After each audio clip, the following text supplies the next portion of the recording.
cervical cancer கர்ப்பப்பை வாயில வந்து புற்றுநோய் இது நான் ஏற்கனவே சொன்ன மாதிரி நம்ம ஊர்ல ரொம்ப காமன்.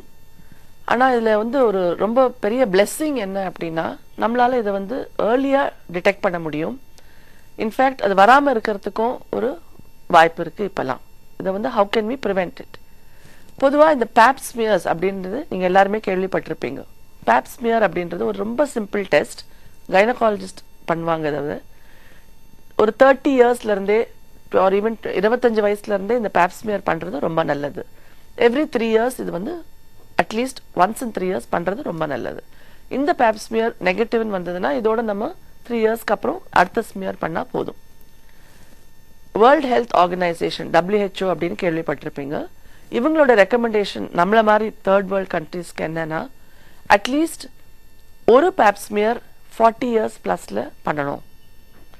ஒரு ஸ்மியர் நெகட்டிவா இருந்தா கூட 60 இயர்ஸ்லயோ இல்ல 55 வயசுல 60 வயசுல கேன்சர் வரதுக்கு வாய்ப்பு கம்மி. சோ அகைன் ஏன் நம்ம வந்து இந்த டெஸ்ட் ரொம்ப ஈஸிலி அவைலபிள், ஏன் இதை நம்ம யூஸ் பண்ணிக்க மாட்டேன்றோம்? ஏன்னா நமக்கு நிறைய பேருக்கு இதை பத்தி தெரியாது. ரொம்ப சிம்பிள் டெஸ்ட். கைனகாலஜிஸ்ட் போய் பார்த்தா அவங்க அதை பண்ணிட்டு 2 டேஸ்ல ரிப்போர்ட் கிடைச்சிடும்.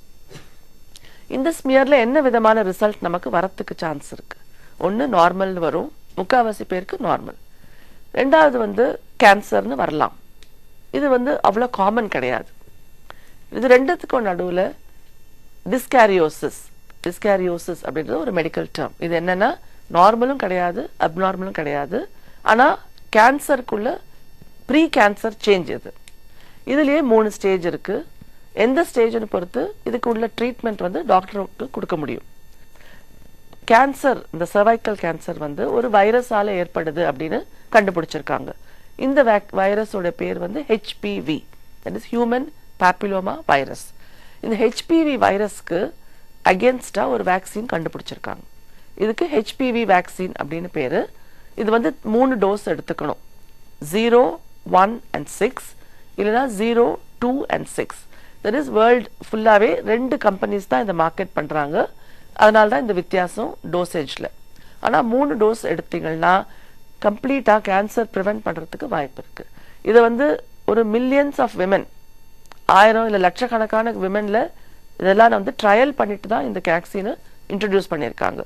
நீங்க ஒரு ஃபியூ மந்த்ஸ் ago பார்த்திருப்பீங்க இந்த வேக்சின் எடுத்து ஒரு 4 பேரு நார்த் இந்தியால இறந்துட்டாங்க அப்படின்னு. பட் இதெல்லாம் வந்து வேக்சின் ரிலேட்டட் டெத்ஸ் கிடையாது. சோ வந்து நம்ம பயப்பட வேண்டிய அவசியம் இல்ல. இது வரைக்கும் வேக்சின் எடுத்திருக்கவங்களும் பயப்பட வேண்டாம், மேற்கொண்டு வேக்சின் எடுக்க போறவங்களும் இந்த மாதிரி ரிப்போர்ட்ஸ்னால பயப்படக்கூடாது. ஏன்னா இந்த வேக்சின் இந்த செஞ்சுரியில இது one of the best inventions நம்ம சொல்லலாம். ஏன்னா சர்வைக்கல் கேன்சர் இவ்வளவு ஈஸியா ப்ரிவென்ட் பண்ண முடியும். ஒரு வேக்சின் எடுத்து நம்ம பண்ணிக்கலாம். அதனால நீங்க தயங்காம போய் உங்க டாக்டரை கேட்டு இந்த வேக்சின் போட்டுக்கணும். யாரெல்லாம் போட்டுக்கலாம்? இது வரைக்கும் லைசன்ஸ் வந்து 9 or 10 years ஆஃப் ஏஜ்ல இருந்து எல்லா கேர்ள்ஸுக்கும் up to the age of 45 years வரைக்கும் போடலாம். 45 இயர்ஸ் வரைக்கும் ஏன் போடணும்? ஒன்னு, இவங்க வந்து ரிசர்ச் பண்ணியிருக்கிறது 45 இயர்ஸ் வரைக்கும். ரெண்டாவது, ஒரு 35-40 இயர்ஸ்ல இந்த வைரஸ் இன்ஃபெக்ஷன் ஆச்சுன்னா கூட இந்த லேடி 20 இயர்ஸ் லேட்டர் 60 வயசுல கூட கேன்சர் வரத்துக்கு வாய்ப்பு இருக்கு. ஸோ 40 or 45 இயர்ஸ்ல இந்த வேக்சின் போட்டா கூட ஒரு 20 இயர்ஸ் கழிச்சு இந்த வேக்சின் வரதை நம்மளால ப்ரிவென்ட் பண்ண முடியும். ஸோ இது ரொம்ப ஒரு முக்கியமான ஒரு இன்வென்ஷன். இதை நம்ம எல்லாருமே யூஸ் பண்ணிக்கிறது நல்லது.